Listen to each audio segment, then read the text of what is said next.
के पास थोड़ी थोड़ी जमीन थी। दोनों उसमें से ही मेहनत करके अपना और अपने परिवार का गुजारा चलाते थे।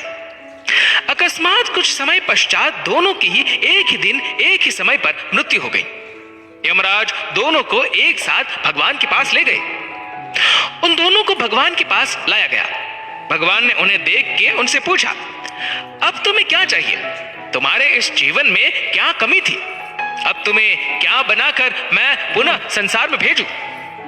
भगवान की बात सुनकर उनमें से एक किसान बड़े गुस्से से बोला, हे भगवान, आपने इस जन्म में मुझे बहुत घटिया जिंदगी दी थी। आपने कुछ भी नहीं दिया था मुझे। पूरी जिंदगी मैंने बैल की तरह खेतों में काम किया है। जो कुछ भी कमाया वह बस पेट भरने में लगा दिया। ना ही मैं कभी अच्छे कपड़े पहन पाया और ना ही कभी अपने परिवार को अच्छा खाना खिला पाया।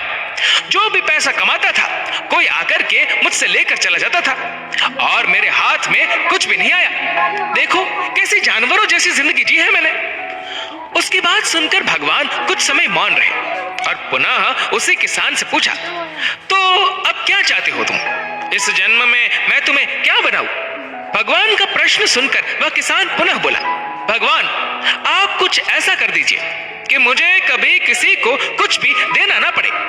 मुझे तो केवल चारों तरफ से पैसा ही पैसा मिले। अपनी बात कहकर वह किसान चुप हो गया। भगवान ने उसकी बात सुनी और कहा, तथास्तु, तुम अब जा सकते हो। मैं तुम्हें ऐसा ही जीवन दूंगा जैसा तुमने मुझसे मांगा है।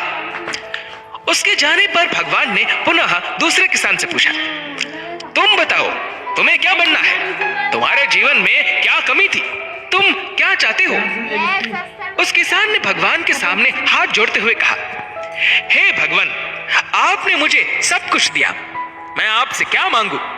आपने मुझे एक अच्छा परिवार दिया, मुझे कुछ जमीन दी जिस पर मेहनत से काम करके मैंने अपने परिवार को एक अच्छा जीवन दिया। खाने के लिए आपने मुझे और मेरे परिवार को भर पेट खाना दिया। मैं और मेरा परिवार कभी भूखे पेट नहीं सोए। बस एक ही कमी थी मेरे जीवन में जिसका मुझे अपनी पूरी जिंदगी अफसोस रहा और आज भी है। मेरे दरवाजे पर कभी कुछ भूखे और प्यासे लोग आते थे भोजन मांगने के लिए, परंतु कभी कभी मैं भोजन न होने के कारण उन्हें खाना नहीं दे पाता था और वो मेरे द्वार से भूखे ही लौट जाते थे। ऐसा कहकर वह चुप हो गया। भगवान ने उसकी बात सुनकर उससे पूछा, तो अब क्या चाहते हो तुम? इस जन्म में मैं तुम्हें क्या बनाऊं? किसान भगवान से हाथ जोड़ते हुए विनती करता है, हे प्रभु, आप कुछ ऐसा कर दो कि मेरे द्वार से कभी कोई भूखा प्यासा न जाए। भगवान ने कहा, तथास्तु, तुम जाओ, तुम्हारे द्वार से कभी कोई भूखा प्यासा नहीं जाएगा। अब दोनों का पुनः उसी गांव में एक साथ जन्म हुआ। दोनों बड़े हुए। पहला व्यक्ति जिसने भगवान से कहा था कि उसे चारों तरफ से केवल धन मिले और मुझे कभी किसी को कुछ देना ना पड़े, वह व्यक्ति उस गांव का सबसे बड़ा भिखारी बना। अब उसे किसी को कुछ देना नहीं पड़ता था और जो कोई भी आता उसकी झोली में पैसे डाल के ही जाता था।